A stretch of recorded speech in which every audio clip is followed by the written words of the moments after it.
Dr. Whedon is a battery materials and renewable energy industry executive focused on developing global-scale decarbonisation opportunities. Thanks very much, and thanks to you all for your time today. There's over 60 slides in this presentation, but I won't scare you. I'll just focus on the main ones. I know our time is short and we're overrunning, so I'll stick to the main points. As mentioned, my name is Francis Verdeen, and I'm the Executive Chair of Vulcan Energy. Where do I point this? Down there? Just a bit slow to respond. Okay, so Vulcan is a few things rolled into one. We are currently a renewable energy producer, so we're producing baseload geothermal renewable energy.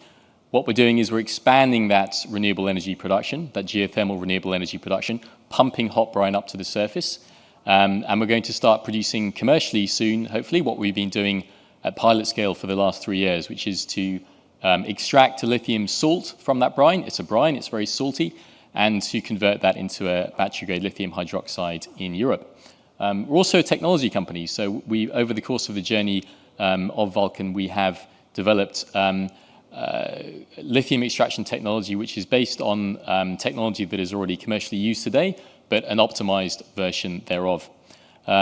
Just a bit of a summary on what we're trying to do. So essentially, phase one is for a 24,000 ton per annum lithium hydroxide project. To give you an idea, that's enough lithium for around about 500,000 EVs. In doing so, in building these phases of combined renewable energy and lithium production, we aim to have a material decarbonizing effect. So we're going to be producing lithium with a net zero carbon footprint, which hasn't been done before. In doing so, we want to avoid around about 1 million tons of CO2 per annum. So there's a real CO2 avoidance opportunity, which I'll get into. And our co-product is renewable heat.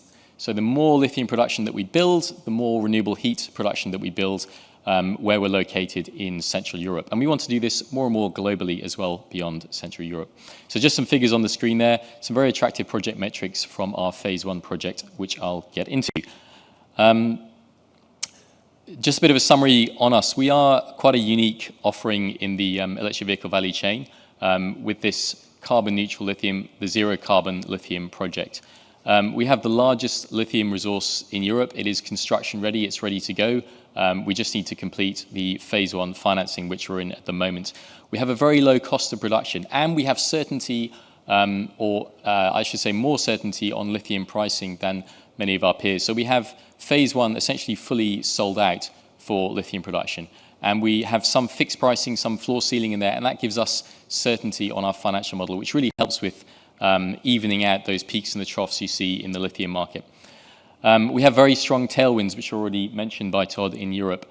Very, very strong policy regulation, and now translating into financial support as well in the European market. So Europe starting now to catch up with America on that point.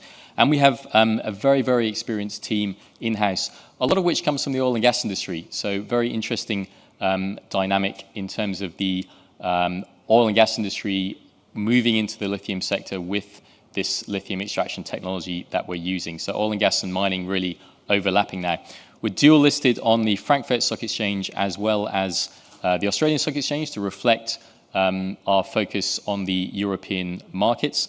And our major shareholders include Stellantis at 7% and Hancock Prospecting at around 5%. We have a very well-credentialed board across the sectors that we cover. It's been a journey in terms of how we've developed Vulcan to date. So from startup in 2018, listing in 2019, and we've been through the stages of scoping study, pre-feasibility study, definitive feasibility study, and late last year, what we call our bridging engineering study. So a class 2 estimate, we spent about 50 million euros on engineering, so we got very high engineering definition, and basically that puts us into the phase one financing. Over the course of the journey, we've raised about $500 million Aussie dollars, about 320 million euros. We built pilot plants, we built commercial demonstration plants, we built our own lab, Vulcan Labs in Karlsruhe in Germany. We've acquired some of the existing infrastructure, which has made us a geothermal renewable energy producer. So it's been a journey, and now we're ready to make that next step into commercial production of the lithium as well. I'll just focus on what we're building. project-wise. So I won't go into the detail on Europe. Suffice to say, Europe needs a lot of lithium. It needs it in a very short space of time. It wants to produce lithium locally. The EU's talking about over 50-fold increase in lithium demand in Europe over the coming years. And it wants sustainable production of lithium.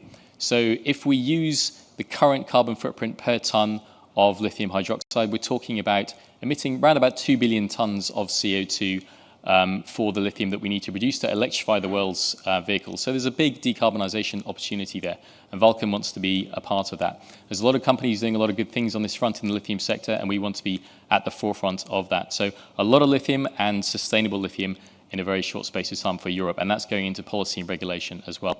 But we're also a renewable energy company, and we can clearly see, obviously, from the events of the last 2 years, Europe and Germany in particular needs more energy security, particularly replacing Russian gas. We're uniquely positioned to provide that. We provide renewable heating. Heating is the elephant in the room in terms of decarbonisation.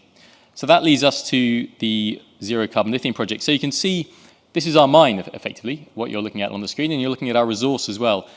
So our mine is the geothermal renewable energy wells and plant there. It's pumping up this hot, salty brine to the surface. As we speak, we're producing baseload renewable power from that brine. We're going to be producing renewable heat from that soon as well, supplying it into local communities, taking the lithium salt out of the brine. And we've been piloting that last part of the process for the last 3 years. And then you're looking out into the Upper Rhine Valley there, that nice flat valley. 2 kilometers beneath the surface there is a very large sandstone reservoir.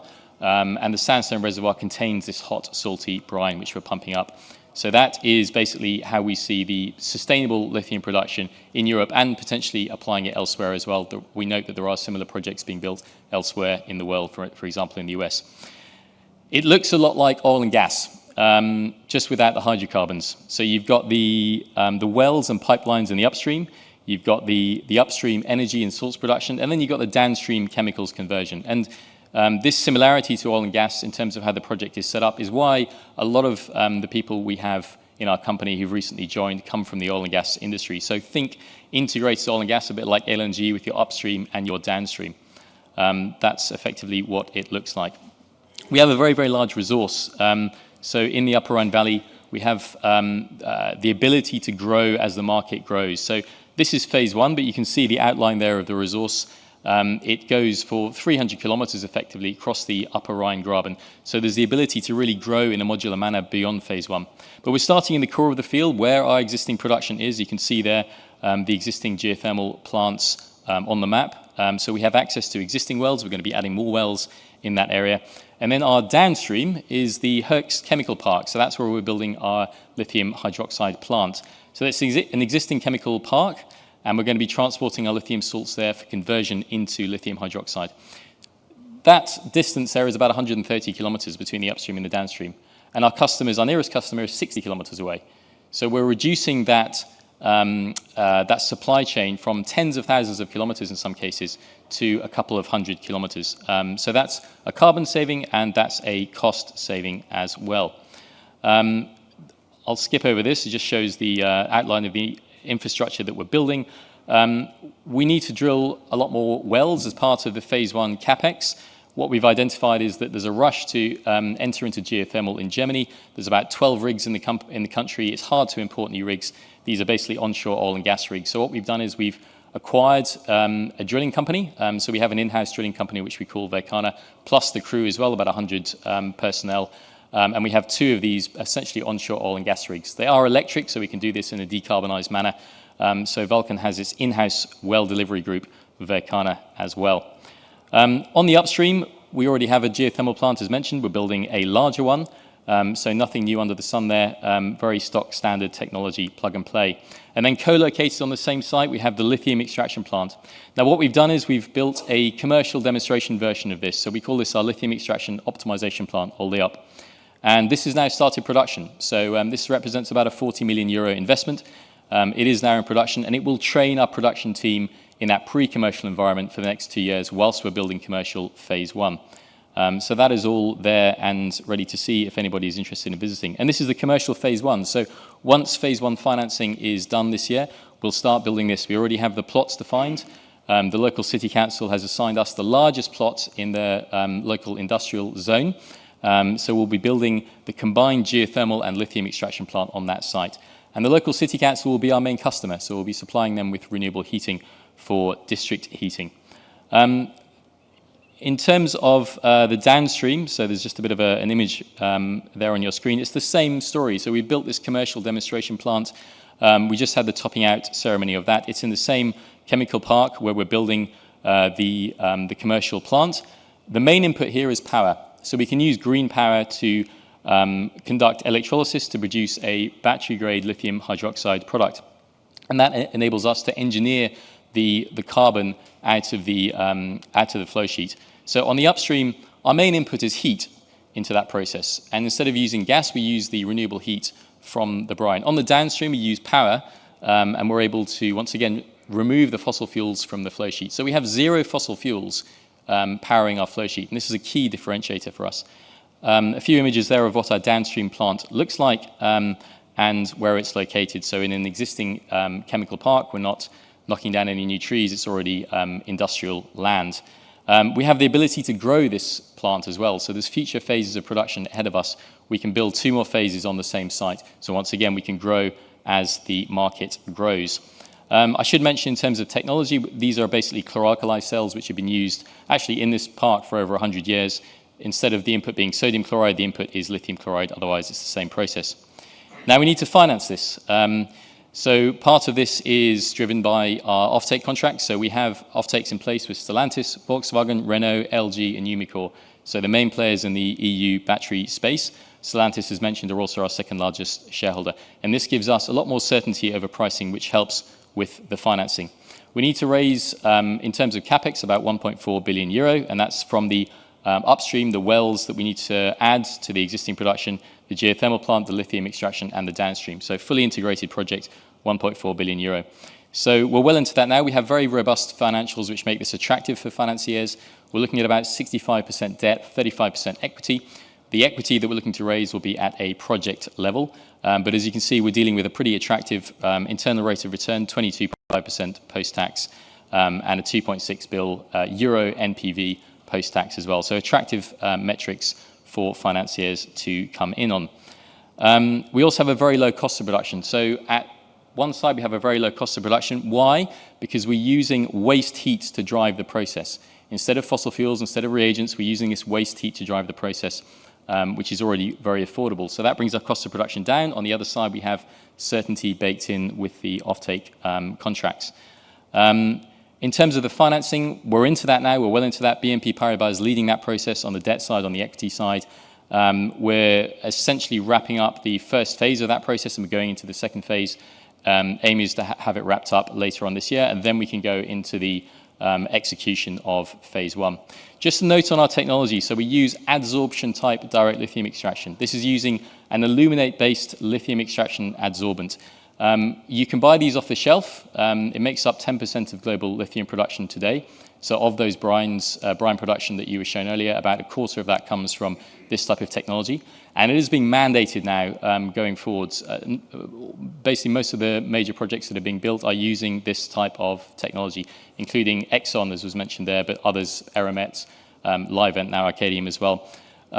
So this is the main technology going forwards for lithium production from brines. It's higher performance, higher efficiency, lower cost, more sustainable, has all of these things going for it. You can buy these things off the shelf, but we've decided to develop our own adsorbent in-house. Geopolitically, there is a reason for that because we want to produce in Europe. We don't want to buy from other countries off the shelf.